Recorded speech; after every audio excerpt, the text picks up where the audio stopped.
You did say the keyword bias. So I think this in general, when you're talking about politics, talking about news, talking about this kind of stuff we're going to talk about, it's very important to lay out your biases because everyone is biased. It's impossible to not be biased. So you're self-described as a lefty.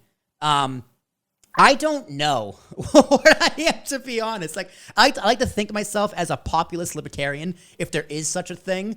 So, like, I do support, like, a universal basic income. I support a public option for healthcare. I don't necessarily support straight socialized medicine, but a public option, I think, is phenomenal because I think the public service can also be a phenomenal option. I like choices. And I'm very big on just personal freedoms and rights. Now, does that make me a leftist or a right person? I don't know. I think sometimes you can define yourself one way, but at the end of the day, if you're big enough, people are going to label you what they want to label you, and that's what you are. So it doesn't really matter. So what are your biases? How do you self-identify? Yeah. So, and that's always an interesting question, right? Like, how do you self-identify? How do you take all of these things that every individual has slightly differently and put it into an easy to understand term and for the entire population to get what you're about? I mean, the easiest thing, as you said, I'm a leftist. I identify as a progressive. The thing that, like, I'll say to get more specific is I'm a progressive utilitarian. I believe that we should always be striving to do the best we can for the greater good.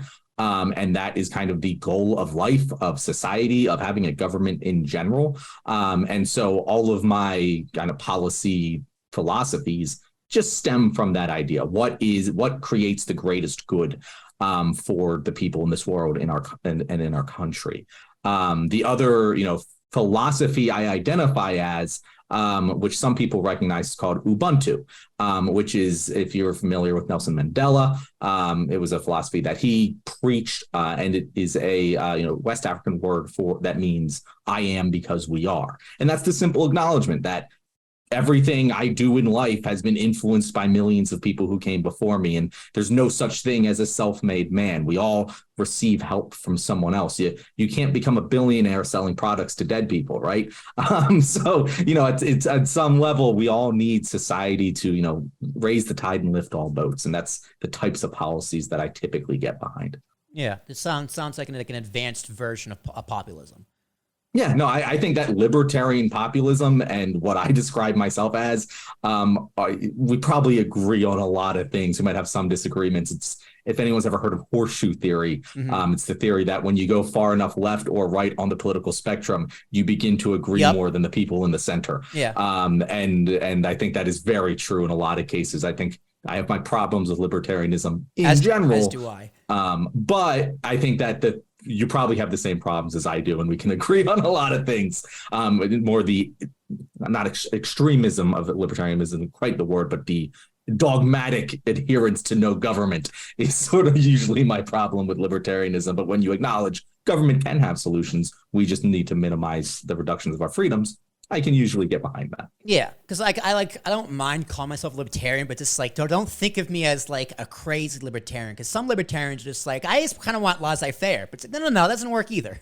that is terrible. Like, no, you need government. I hate government. I despise government, especially in its current form. But I understand the necessity that government is supposed to provide certain things, and certain libertarians kind of just like, no, let the free market do everything. But it's like, well, no.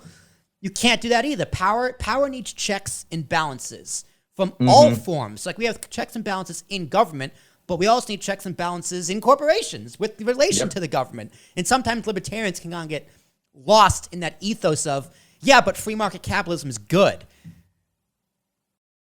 I very much agree. I think that the thing that my issue with libertarianism in general is, and I don't want to make this a whole discussion on libertarianism, but I think that the problem is that they think that freedom from government is somehow more important than freedom from private control. And to me, as a utilitarian, freedom is freedom. I don't care who's restricting my freedom, whether it's the government or whether it's a private corporation.